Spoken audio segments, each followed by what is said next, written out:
کہ اس حصے میں جو شخصیات 3 آئیں گی جو میں ابھی نہیں بتا رہی، ساتھ ساتھ بتاؤں گی. ایک ہے سلمان فارسی، زید بن حارثہ اور زینب بنت جہش رضی اللہ عنہا، جو اللہ کے نبی کی پھوپھی زاد بہن تھی. ان سب کا قصہ موسٹلی سورت احزاب کے ساتھ آئے گا. حضرت سلمان فارسی پہ چند باتیں لیجئے. آپ کو بتا دوں کہ یہ پہلے مجوسی تھے. آبائی مذہب ان کا فائر ورشپنگ تھی. لوگوں نے ان کے سامنے کچھ تعریفیں کی، ایسی کی، یہ کی، تو انہوں نے مجوسیت کو چھوڑ کر عیسائیت لینا چاہیے. تو ان کے باپ نے ان کو زنجیروں میں جکڑ دیا. یعنی آپ دیکھیے یہ کہاں سے نکلے اور کہاں گئے اور کہاں سے کہاں ڈھونڈتے جاتے رہے. آپ سب کچھ پڑھیے ان کے بارے میں احادیث میں سے.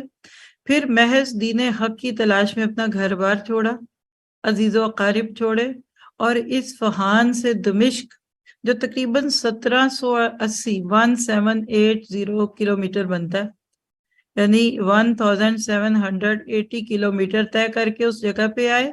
حق کی تلاش تھی ان کی، لیکن وہاں سے ہوتے ہواتے آگے گئے. تو پھر دوسرا سفر دمشق سے موصل 803 کلومیٹر کا طے کیا. میں آپ کو یہ کیوں سنا رہی ہوں کہ یہ نام ایسے ہی نہیں چنے گئے.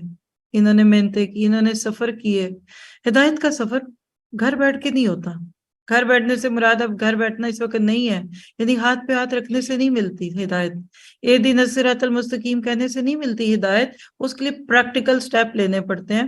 بہرحال تیسرا سفر ان کا موصل سے نصیبین کا تھا، 207 کلومیٹر. جا کے جمع کیجئے گا، تقریباً 3000 کلومیٹر سفر کیا. ٹرینوں، بسوں، جہازوں پہ نہیں. کہیں کچھ ملی ہوگی سواری، کہیں نہیں ملی ہوگی. اور چوتھا سفر پھر نصیبین سے اموریہ نام کی جگہ 1159 جو بھی ہوتا ہے 69 شاید کلومیٹر تک سفر کیا. ہم کیسے کہہ سکتے ہیں کہ میں اپنی ساری کوششیں کر چکی ہوں؟ I tried my best. غلط کہتے ہیں ہم، معاف کیجئے مجھے آپ. I tried a little، یہ ٹھیک ہے. بیسٹ نہیں، I tried for good. Better, best نہیں. ہم نے کبھی بھی آج تک پوری کوشش کی نہیں. ابھی بھی سفر نہیں پورے ہوئے. 4 سفروں کے بعد 5واں سفر اموریہ سے، جس کا آج کا نام خسار کوئی ہے، وہاں سے پھر سرزمین حجاز میں پہنچتے ہیں.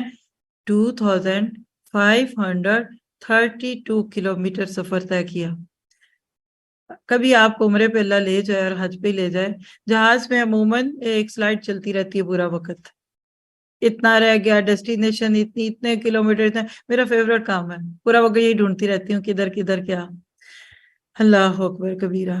اور یہ سارے سفر کوئی نرمی کے یا وہ فرسٹ کلاس کے نہیں تھے. اموریہ کے سفر میں حضرت سلمان فارسی کو اتنی مصیبتوں کا سامنا کرنا پڑا کہ غلام بنا لیے گئے.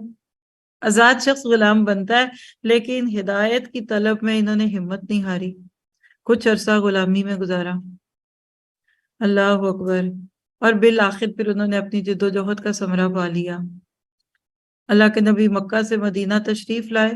سلمان کو پتہ چل گیا، خوشی سے نہال ہوئے، کہنے لگے کہ میں نے اپنی منزل پا لی. آپ کو مجھے گھر بیٹھے قرآن مل رہا ہے، معاف کیجیے گا. آپ کے اس قرآن چل کے آگے، اس لیے آپ کو ویلیو نہیں ہوگی. آپ کو تو ہے ماشاءاللہ، میں آپ کی بات نہیں کر رہی، لیکن آج ہم مسلمانوں کو ویلیو نہیں ہے. آپ کو کیا بتائیے کیا خزانہ بٹ رہا ہے. آپ چھوٹی چھوٹی باتوں کی وجہ سے، چھوٹے چھوٹے ناموں کی وجہ سے تعصبات، یا سونے کی وجہ سے، یا عید کی تیاریوں کی وجہ سے چھٹی کر لے، نہ آئے، آپ کی خوشی ہے. حضرت سلمان فارسی جب مدینہ میں آتے ہیں، اموریہ کے ایک عالم نے ان کو بتا دیا تھا کہ ہماری کتابوں میں آخری نبی کی کچھ نشانیاں ہیں. انہوں نے اتنے خوبصورت طریقے سے اللہ کے نبی کو پہچانا، اور آپ کے قمیض بھی اتروائی اور پیچھے سے مہر نبوت دیکھنی تھی. جب دیکھ لی تو فوراً ایمان لیا اور خوشی سے رونے لگے. زارو قطار روئے کہ یہ ہے وہ شخص جس کی مجھے تلاش تھی. دیکھیں یہ علم کا پانی گھاٹ گھاٹ سے بندہ پیتا ہے، لیکن جس جگہ بیٹھ کر آپ کو یہ محسوس ہونا کہ یہ میری روح کی پکار ہے. یہ تھی وہ چیز جس کے لیے اللہ مجھے اتنے سالوں سے تیار کر رہا تھا. تو شکر کے سجدے کرنے شروع کر دیں، اور پھر نیت کر لیں کہ میں نے کبھی بھی اس چیز کو نہیں کرنا. انہوں نے اللہ کے نبی کو تحفہ دے کے پہچانا، صدقہ دے کر پہچانا. اچھا بھلا یہ صدقہ لیتے ہیں کہ نہیں؟ آپ نے کہا نہیں لینا. تحفہ دیا تو لے لیا. کہا یہ بھی نشانی ٹھیک ہو گئی، یہ ہو گئی، وہ ہو گئی. یعنی آئی وش کہ میں آپ کو ان کا قصہ سنا سکوں، لیکن انشاءاللہ میں نے نیت کر لی. اللہ تعالیٰ مجھے توفیق بھی دے. ہم نے انشاءاللہ رمضان کے بعد ضرور کچھ نہ کچھ اس موضوع پہ مزید سیکھنا ہے. اور کل میں نے اپنے ایڈمن سے ایک خواہش کی کہ آئی وش کہ آپ نے اس سال کا دورہ قرآن مجھے 2 ماہ میں کرانے کی اجازت دی ہوتی، آدھا پارا ایک دن، ویسے میرے سے وہ بھی نہیں تھا ہونا، کیونکہ اب جتنا مجھے ریلیکس کرتے میں نے نا، کیونکہ میرے دل نہیں بھرا، میرا حال یہ ہے کہ اتنا ہی کچھ کھانے کی چیزیں پڑی ہیں اور ایک ایک چکھا چکی میں پیٹ بھر جاتا ہے، پیٹ تو نہیں بھرتا، کھانے کا ٹائم ختم ہو جاتا ہے۔ لیکن بات یہ ہے کہ آپ بھی اپنے لیے طلب کریں، اور آپ کہتے ہیں کہ حضرت سلمان فارسی کو آزاد کرانے کے لیے، اب یہاں جو جملہ بولوں گی نا اس کو سوچ کے بولوں گی، ایک سلمان جیسا شخص جو آزاد تھا لیکن غلام بنا لیا گیا، نبی اپنی محدودیت کو بھی جانتے تھے اور ساتھیوں کی خوبیوں کو بھی جانتے تھے، آپ نے بھانپ لیا کہ یہ شخص اسلام کے لیے ایک ایسٹ ہے، 300 کھجوروں کے پھلدار درخت اور 40 اوکھیا چاندی ایک یہودی کو اللہ کے نبی نے دی اور سلمان کو آزاد کرایا۔ اچھے لوگوں کو بھاری قیمت پہ بھی لے لیں، بیکار چیزیں تو بیکار ہی ہوتی ہیں، اور یاد رکھیے کہ ان کو تو نہیں دیا اللہ کے نبی نے، لیکن ان کی ذات پہ نہیں لگا، لیکن اسلام کو تو مل گئی نا خیر۔ اور حضرت سلمان فارسی غلامی کی وجہ سے بدر اور احد میں شریک نہ ہوئے، اس کے بعد سے اے ٹو زی سارے غزوات میں اللہ کے نبی کے ساتھ شریک ہوئے، ان کو پتا تھا کہ بہت انویسٹ ہوا ہے، میرے اوپر بہت انویسٹمنٹ ہوئی ہے اللہ کے نبی کی اسلام کی، پھر انہوں نے بھی اپنے آپ کو نچوڑ دیا۔ اللہ ہمیں ایسا بنا دے۔ آپ کی ذات پہ 1 روپیہ بھی لگ جاتا ہے نا تو فکر کیا کرے کہ اللہ اس کا حق بھی تو دے دوں، کوئی بھی لگائے لیکن میں نے اس کو ضائع تو نہیں ہونے دینا۔ اور اس طرح سے پھر اللہ کے نبی نے حق کی تلاش کے لیے حضرت سلمان فارسی کی کوششوں اور ان کی قربانیوں کی تعریف فرمائی۔ اللہ کے نبی چیدہ چیدہ اپنے ساتھیوں کی تعریفیں کیا کرتے تھے۔ آپ نے فرمایا کہ اگر ایمان سریا، آپ کہتے ہیں کہ زمین سے سب سے دور جو ستارہ ہے نا، طویل ترین دور ہے فاصلے پہ، اس ستارے کا نام ہے سریا، اگر اس ایمان سریا پر بھی ہوتا تو سلمان اور اس کی قوم اس کو وہاں سے بھی لے آتی۔ اللہ اکبر۔ اگر عرب لوگ ایمان سے پھر جاتے تو غیر عربوں میں سے اللہ تعالیٰ سلمان فارسی کی قوم کو منتخب فرماتا، اور آپ کہتے ہیں فارس سے کون ہے؟ واللہ ہی اپنی تاریخ پڑھیں، امام بخاری۔ ہم کہاں سو رہے ہیں؟ ہمارے پاس وقت کیوں نہیں ہے؟ کیا پڑھا ہم نے، کیا جانا ہم نے؟ یعنی اللہ کے نبی کی بات ہے کہ اگر بالفرد دنیا سے سارے عرب ختم ہو جائے نا تو امامت کس کو ملے گی؟ فارس کے لوگوں کو ملے گی۔ اور اللہ کے نبی نے رات کے اوقات میں سلمان کے طریقہ عبادت کی تعریف فرمائی کہ جب آپ کو پتا چلا کہ حضرت سلمان کیا کرتے ہیں، رات کو جلدی سو جاتے ہیں اور پھر پچھلے پہر اٹھ کر تہجد پڑھتے ہیں، آپ نے کہا کہ یہ طریقہ سب سے بہتر ہے، اور علم اور فضل میں صحابہ سے ممتاز تھے۔ اللہ کے نبی نے ان کے بارے میں کہا کہ 4 لوگوں سے علم حاصل کرو، and one of 4 was Salman فارسی۔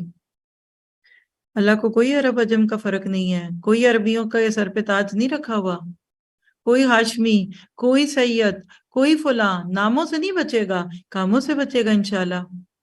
اور آپ پتہ ہے کہ ان کو خندق کے موقع پہ اللہ کے نبی نے کیا فرمایا؟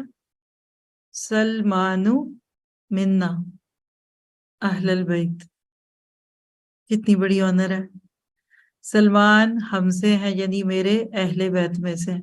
ایک ساتھ بیگانے پرائے غیر بندے کو آپ اپنے گھر والا کہہ دیں، اس سے بھی بڑی کوئی آنر ہوگی کسی کی؟ حضرت علی نے ایک موقع پہ حضرت سلمان فارسی کی تعریف کی اور ان کو خراج تحسین پیش کیا۔ آپ نے فرمایا تم میں سے، یعنی سلمان فارسی کے بارے میں لوگوں نے کہا آپ کی کیا رائے ہے؟ کہا کہ جو لقمان حکیم کا درجہ ہے نا، وہ ہمارے دین میں سلمان فارسی کا، اور وہ ہمارے اہل بیت میں سے۔ پچھلا پہلا سارا علم حاصل کیا، کتاب پڑھی، وہ ختم نہ ہونے والے علم کے سمندر تھے سلمان فارسی۔ معاذ بن جبل نے ایک آدمی کو نصیحت کرتے ہوئے کہا کہ 4 لوگوں سے علم لو، اور اس میں سے ایک سلمان فارسی تھے۔ لیکن ان کی اپنی عاجزی اور اپنی انکساری کیا تھی؟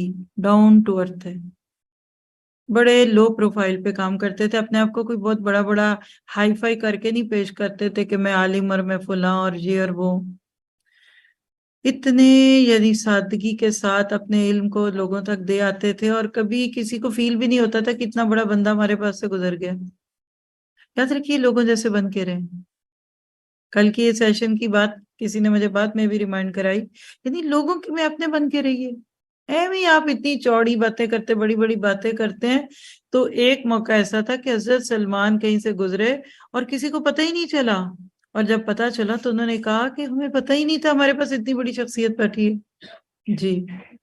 اور ان کے اپنے بہت خوبصورت اقوال زریں موجود ہیں، کتابوں میں پڑھ کے دیکھیے، آپ کو اللہ تعالیٰ وقت میں برکت دے، صحت میں برکت دے، بیماریاں ختم ہو جائیں، پریشانیاں ختم ہو جائیں، اور جو سارا وقت آپ کا ادھر ادھر چیزوں میں لگتا ہے جو کہ جائز ہے، حلال ہے، مباح، وہ آپ علم کے لیے آ جائیں۔ اگر آپ نے یہ اگلا جو کورس آفر ہو رہا ہے فل ٹائم کورس، ایک دفعہ ایز اے اسٹوڈنٹ موڈ میں آ کر لیا تو آپ کو کوئی پہچان نہیں سکے گا، یہ میں آپ کو بتا دوں۔ ہم اٹھتے بیٹھتے چلتے پھرتے، اب میں پاکستان ہوں، اب امریکہ ہوں، اب وہاں جا رہی ہوں، میں کر رہی ہوں، ایک تو آپ کا لائف سٹائل ایسے، اب کیا کریں، وہ تو اور بات ہے۔ لیکن اگر آپ کو جم کے علم لینے کا موقع ملے تو میرے پاس ایسے 2-3 نام ہے اپنے ماشاءاللہ ساتھیوں میں سے، پورے کورس کے دوران انہوں نے ایک چھٹی نہیں کی، سفر نہیں کیے، پاکستان آتے تھے نہیں آئے، کورس نہیں کرنی، چھٹی نہیں کرنی، انہوں نے کیا کچھ نہیں کیا، عمرے پہ نہیں گئے اس پورے عرصے میں، کیونکہ میں نے چھٹی نہیں کرنی۔ تو جو ایز اے اسٹوڈنٹ آپ قربانیاں دیتے ہیں نا، وہ بعد میں ایک ایک کر کے ملٹیپلز کے ساتھ آپ کو واپس ملتی ہیں۔